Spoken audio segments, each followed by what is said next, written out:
Que la grâce et la paix du Seigneur Jésus-Christ soient sur vous.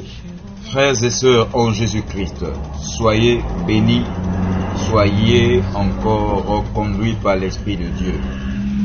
Je ne viens pas là pour plaire à un homme, encore moins pour pouvoir susciter de la gloire quelque part. Je ne suis ni sage ni intelligent.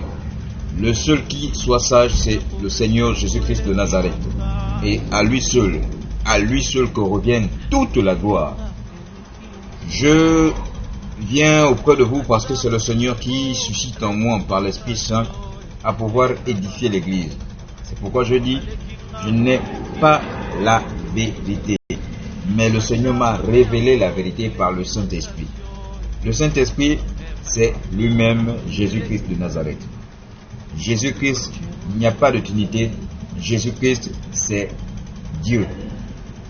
Le Saint-Esprit, c'est Jésus-Christ. Dieu, c'est Jésus-Christ de Nazareth. Si tu crois, dis simplement Amen. Alors, frères et sœurs, je viens auprès de vous, c'est parce que le Seigneur voudrait vous édifier sur certains enseignements et connaître exactement ce pourquoi le Seigneur Jésus-Christ est venu auprès des hommes, auprès de sa création, pour pouvoir révéler aux hommes qui il est, premièrement parce qu'il est venu pour sauver toutes les âmes qui lui appartiennent. Nous allons lire un passage, des passages bibliques, afin de comprendre exactement sur ce que le Seigneur voudrait vous révéler ce matin. Nous allons lire le livre de Luc chapitre 4 à partir du verset 17 à, on va dire à partir du verset 17 à 24.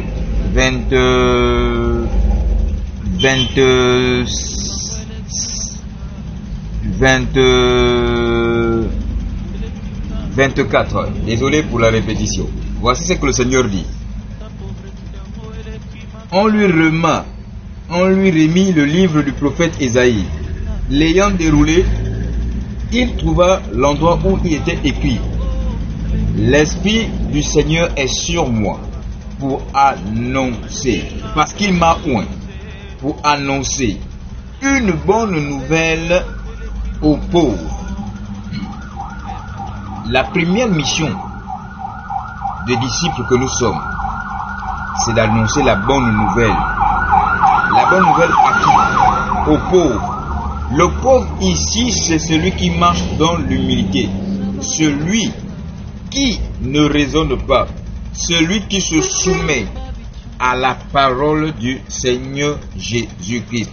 Le pauvre, c'est celui qui appartient à Jésus-Christ de Nazareth, parce que Christ, c'est Dieu. C'est la première chose, c'est annoncer la bonne nouvelle.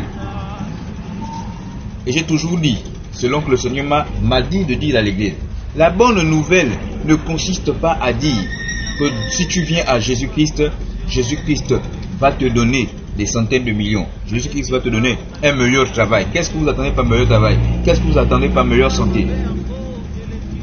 Quand Jésus guérit les hommes, c'est juste pour témoigner de ce qu'il est par rapport à sa parole.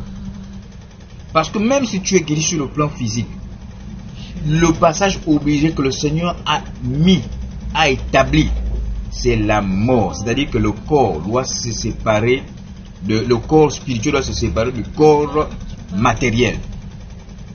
La première chose, c'est annoncer la bonne nouvelle aux pauvres, c'est-à-dire aux âmes qui appartiennent à Christ. Je précise bien les âmes. C'est d'abord à l'âme, celui qui est une âme humble, qui ne raisonne pas, qui ne se rebelle pas. Deuxièmement, il dit: il m'a envoyé pour guérir ceux qui ont le cœur brisé. Le cœur ici nous renvoie à quoi? Qu'est-ce qui est logé dans le cœur? C'est notre âme. c'est notre esprit. Le Seigneur est venu guérir notre esprit. Parce que j'ai toujours dit, frères et sœurs, qu'il vaut mieux une personne qui a une bonne santé spirituelle au détriment d'une personne qui a une mauvaise santé spirituelle que même celle qui a une santé physique et une bonne santé physique au détriment d'une mauvaise santé physique. De toutes les façons, le Seigneur est venu pour guérir notre esprit, notre âme, pour proclamer aux captifs la délivrance.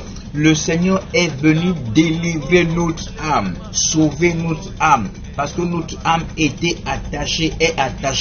Lorsque nous sortons du ventre de nos mamans, nous sommes déjà lorsque nous sortons de la conception, nous sortons du ventre de nos mamans, nous sommes déjà de nature pécheresse. Mais le Seigneur, dans son amour, est venu justement nous délivrer de cette captivité, la captivité du péché originel. Et c'est pourquoi, puisque nous sommes descendants d'Adam, nous sommes aussi pécheurs. Vous êtes pécheurs, vous qui n'avez pas encore cru à la parole de Dieu. Mais le Seigneur Jésus-Christ ne va jamais vous condamner. Ce qu'il vous demande, c'est simplement de croire à sa parole et de se repentir, c'est-à-dire se repentir en se faisant baptiser en son nom, afin d'être quoi? Par la suite, être enseigné. Écoutez ce qu'il va dire par la suite. Pour proclamer aux aveugles le recouvrement de la vue. Troisièmement, vous savez, la vue ici symbolise la révélation. C'est-à-dire, tous ceux qui appartiennent à Christ, qui se répandent et qui croient à la parole du Seigneur Jésus-Christ, ont la révélation de la puissance de la parole de Dieu et la révélation de qui est véritablement le Seigneur Jésus-Christ. C'est-à-dire, il vient nous révéler la vérité. Il vient nous révéler la vérité.